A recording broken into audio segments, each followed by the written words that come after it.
Bonjour et bienvenue à la deuxième édition de la Semaine de l'érable en bref. Dans cette émission, nous traitons deux sujets. Le chemin des créateurs de l'érable qui a eu lieu le 24 septembre 2022 et l'anniversaire numéro 86 de Magila Marco, prêtre de Saint-Ferdinand, célébré le 12 août. Commençons par le chemin des créateurs. Il s'agit de la première édition d'un circuit où 32 artistes et artisans ont montré leurs œuvres dans des salons à 8 municipalités. Inverness, Laurierville, Lister, Notre-Dame-de-Lourdes, Plessisville, Princeville, Saint-Ferdinand et Saint-Jean-de-Brébeuf. La municipalité de Saint-Ferdinand a été l'un des premiers promoteurs de l'activité. Donc, le 24 septembre, nous nous sommes déplacés au belvédère de la Marina de Saint-Ferdinand pour visiter 4 kiosques d'artistes et d'artisans. Chantal Augère pour des produits de céramique, les passionnés du bois des Appalaches pour le travail du bois, l'atelier de couture M. Garneau par M pour des produits textiles récupérés et Serge Nadeau pour les tableaux de peinture. La même journée, soit le 24 septembre, dans l'Antique Café, il y a eu lieu l'exposition de photographie de Michel Marco intitulée « Sans fer, sur terre, sur mer et dans les airs ». Et nous avons parlé avec le photographe aussi. Nous nous trouvons à la belvédère de la Marina de Saint-Ferdinand pour connaître l'un des 8 points du circuit du chemin des créateurs de l'érable. Le chemin des créateurs de l'érable est une journée où 32 artistes et artisans montrent leur œuvre à la population. Les 8 points du circuit correspondent à 8 municipalités qui participent à l'activité. Nous sommes ici pour rencontrer le public et les artistes qui partagent leurs talents.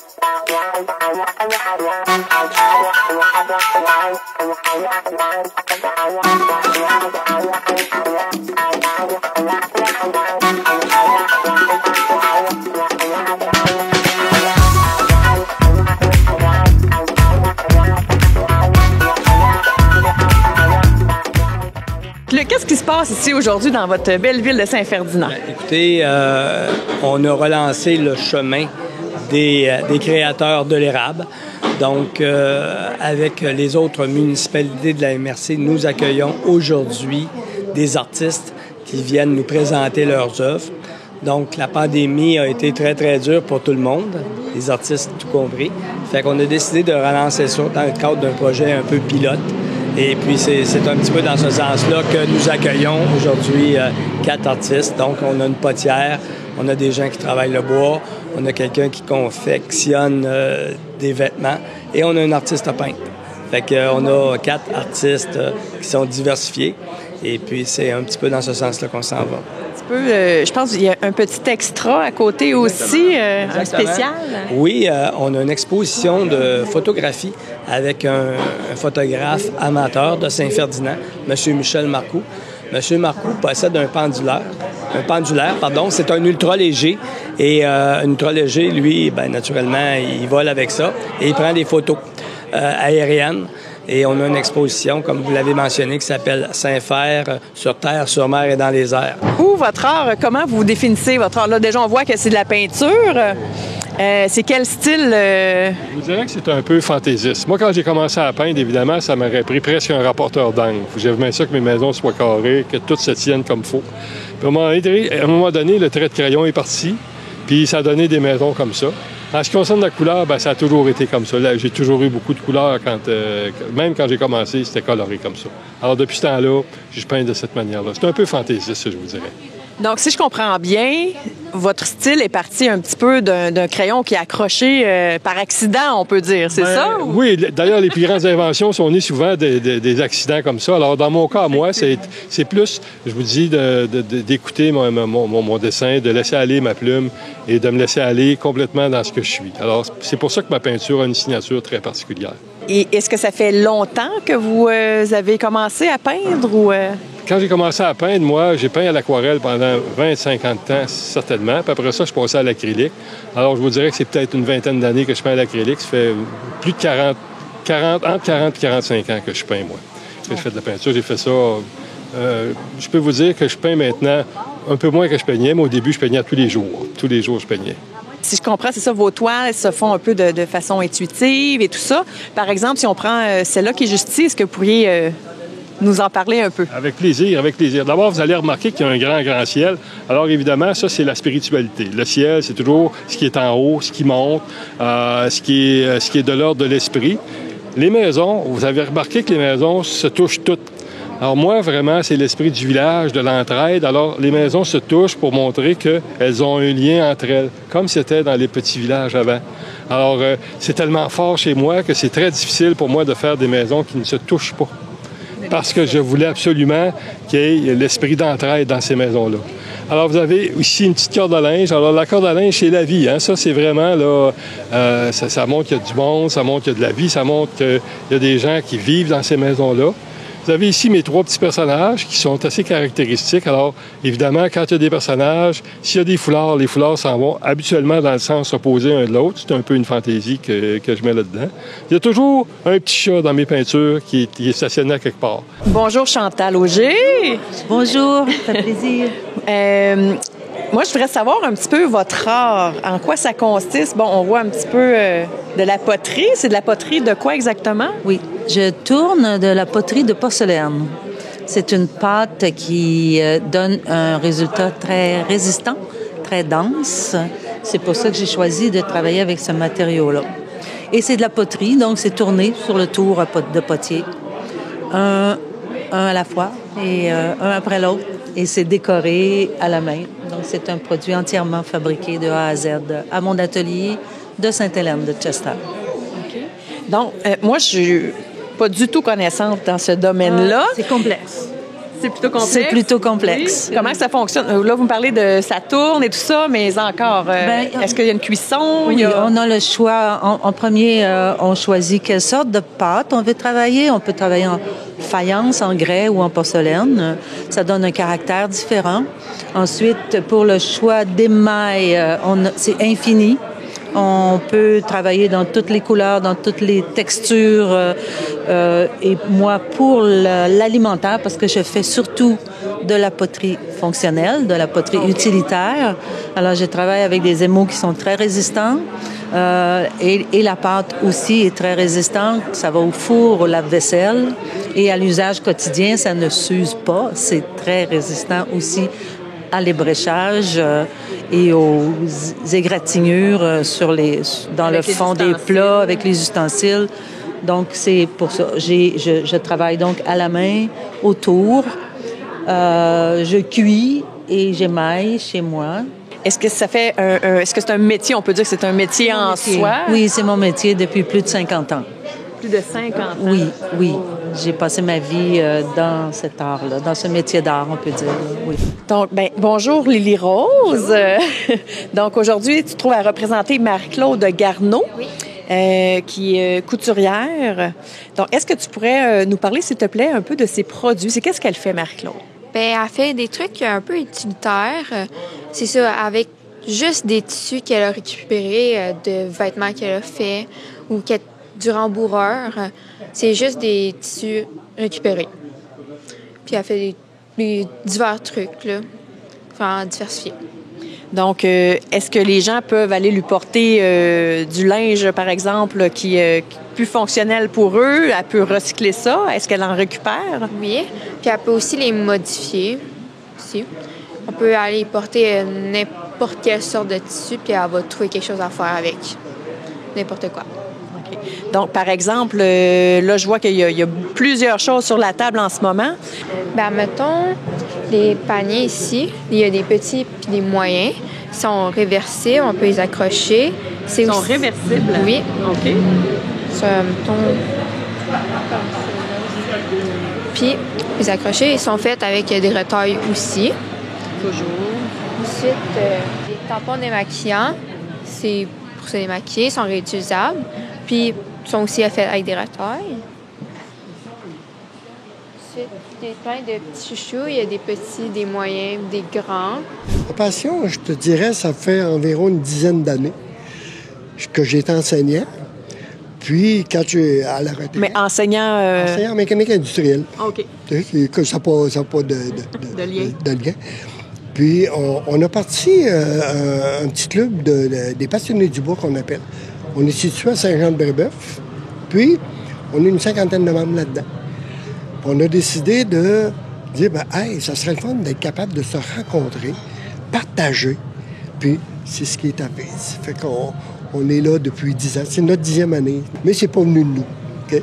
Comment c'est que c'est pas venu de nous. Okay. Ça existe déjà en province. Fait qu'on est allé visiter, puis on est dit, on va en faire une, puis ça va être bien pour nous autres aussi en même temps. Est-ce que vous pouvez nous parler un petit peu de vos produits? Qu'est-ce que vous faites? Ça commence où? Ça l'arrête où? Ça l'arrête où, je te dirais. Les premières choses que la plupart du monde font, et ce que j'ai fait aussi en même temps, c'est des planches à découper. Okay. Des planches à découper pour les légumes, c'est qui est à l'autre bout. Oui. Fait que je commence par ça, c'est des petites choses à faire. Après ça, les jouets en bois m'ont toujours attiré. Fait que j'ai dit, moi, une journée, je cherche un peu sur Internet, puis j'ai trouvé un lien que j'étais capable d'acheter des plants. J'ai acheté des plants et c'est les... Est-ce qu'on pouvait nous en montrer un? Fait, il est ajustable, tout au complet. Il y a vraiment quelque chose de... Oui, vraiment quelque chose de beau. Une belle pièce, là, ce qu'on appelle une belle pièce. Là. Ça, Il y a beaucoup d'assemblage aussi. Oui. Il y a, si je ne me trompe pas, je pense qu'il y a 58 pièces dedans, au complet, à faire. Après ça, il y a une station barométrique aussi en même temps. Les montres. Il y a plusieurs personnes qui les achètent, c'est que la personne va être à la retraite.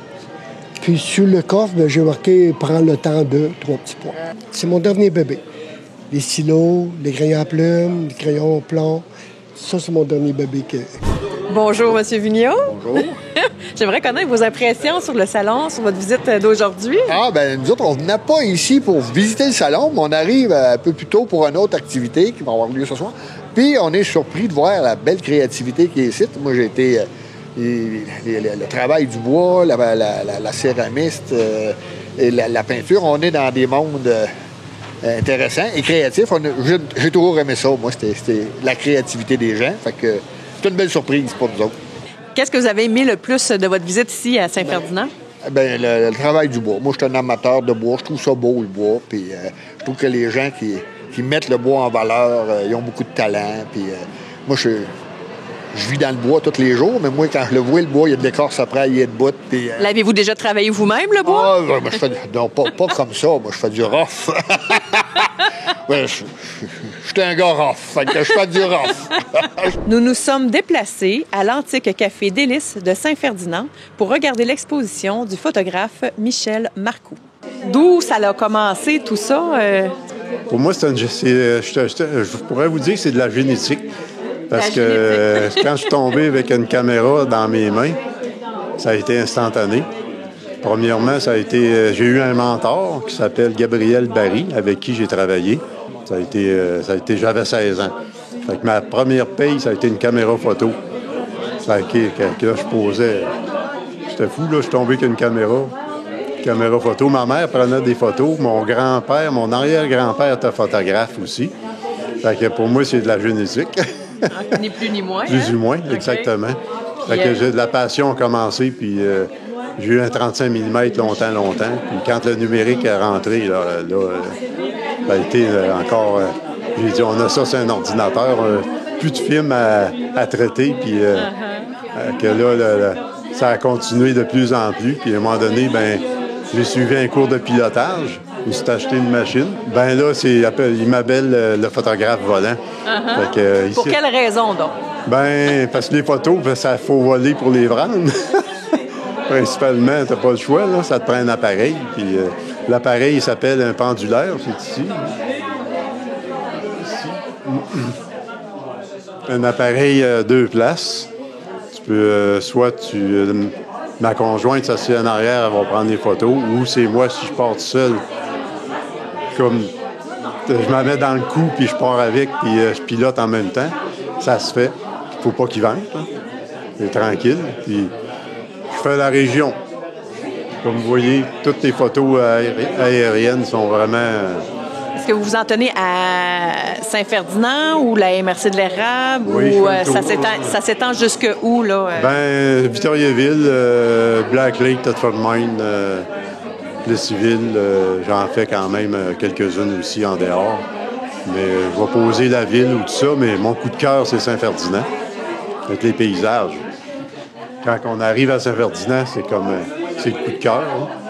On change le monde. Qu'est-ce qu'il y a de différent, selon vous, à Saint-Ferdinand, quand on arrive ici? Là? Les montagnes, le lac, c'est pas dur à comprendre. C'est merveilleux, hein? C'est un paradis sur Terre. Ouais. Moi, je suis un sportif du lac aussi. Ski nautique, slalom, mettez tout. Je les pratique encore. Le ski de fond l'hiver. Fait que faut vivre à Saint-Ferdinand pour tout faire ça. Donc, est-ce qu'il y a des sujets qui vous passionnent plus que d'autres? Parce que je vois qu'il y a quand même différentes thématiques aussi. Est-ce qu'il y a des sujets qui vous passionnent plus que d'autres? Je pourrais vous dire, c'est tout ce qui me passe sous la main ou sous les yeux, là, qui est intéressant à poser, je le pose. Que ce soit des personnes, paysages ou un événement, ou je suis là. Ça peut un peu comme un journaliste qui fait tout, en fin de compte. Nous vous avons montré les travaux artistiques, la façon de voir de leurs créateurs et les impressions du public. La céramique, le travail du bois, les arts textiles et la peinture se sont réunis ici à la marina de Saint-Ferdinand dans le cadre du Chemin des créateurs de l'érable 2022. Nous vous invitons à suivre les futures activités culturelles de l'érable au site Internet regionérable.ca. Kathleen Grenier pour la TVCI. Notre deuxième sujet de l'émission est le 86e anniversaire de Majila Marco, reconnue prêtre de l'église Saint-Ferdinand d'Halifax. Le 12 août, les Chevaliers de Colombe ont organisé une fête aussi dans le belvédère de la marina de Saint-Ferdinand, juste en face de l'église, située au 609 de la rue principale. Cela a eu lieu après un bref service où Majila a pris la parole. Nous partageons avec vous les souvenirs les plus marquants du public et la parole des protagonistes de la célébration. Nous sommes présentement devant l'église de Saint-Ferdinand pour célébrer le 86e anniversaire du prêtre Majila Marco. Nous débuterons avec une messe en son honneur et ensuite nous nous dirigerons vers le belvédère pour une célébration avec gâteau et café servis à volonté.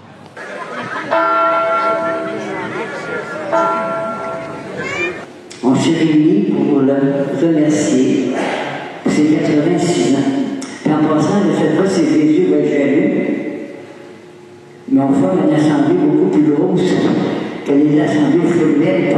Puis après, pandémie, l'église n'est pas si pleine que depuis un bon 2 ans, l'église du dimanche est vide. Regarde, Jésus, pardonne-nous, sont offensés en se faisant un plénier aujourd'hui. Alors merci pour être à la messe. Pendant l'invitation à la messe. Merci, Chevalier. Deuxième invitation, c'est ma famille. Alors, je vous remercie beaucoup et je vous souhaite une bonne journée. Je vous remercie encore infiniment.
Magella, on a un très bon souvenir de Magella. On l'a encore, on le voit encore régulièrement. Mais il a été, moi, je demeurais à Vianney, petite paroisse à côté, et il a été présent dans nos vies. Aussitôt qu'on avait besoin, Magella, il était là. Merveilleux pour la maladie, n'importe quoi. Là, autant des moments de bonheur comme des moments tristes, Magella était là. Fait que le souvenir qu'on a, là, c'est un grand homme, Magella, qui nous appelle à toutes les fêtes. Puis moi, ça fait 10 ans que je suis seule. Il m'a appelé quand même la journée de mon mariage parce qu'il dit « Je sais que tu dois être triste aujourd'hui. » Il m'appelait pour me souligner ça. Fait que le souvenir qu'on a de Magella, pour moi, là, c'est un grand homme. On a servi la messe avec lui, je sais pas combien d'années, pendant plusieurs années, là. Fait qu'on le connaît très bien, puis à toutes les fois qu'on a une fête spéciale, on l'invite chez nous, puis il est bien content de venir, puis nous autres aussi. Puis on a un bon souvenir de lui. C'est un bon grand prêtre. Tu pourrais être nommé préfet du Québec, mais le Canada voudrait aussi sa part. Cette fois, on dit non. On te garde dans notre patelin à Saint-Ferdinand.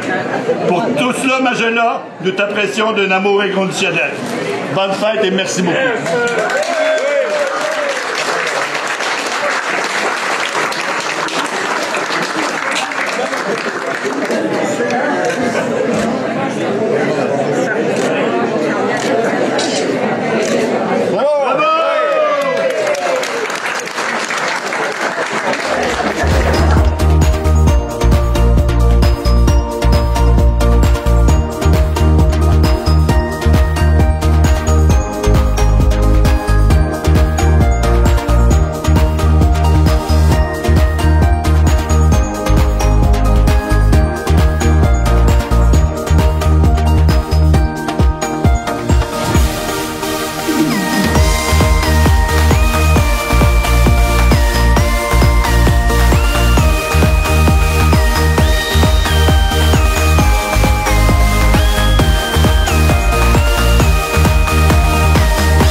Ça va bien? Oui. Pourquoi vous êtes ici aujourd'hui, là? Pour la fête. Oui, c'est ça, une mère.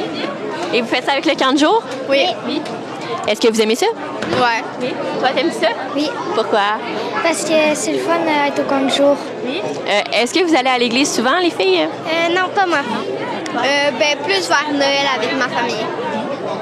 Non, pas tellement. J'y vais à Noël, puis des fois, je vais avec ma grand-mère à la messe. Puis à m'emmener dans l'église, j'ai chanté.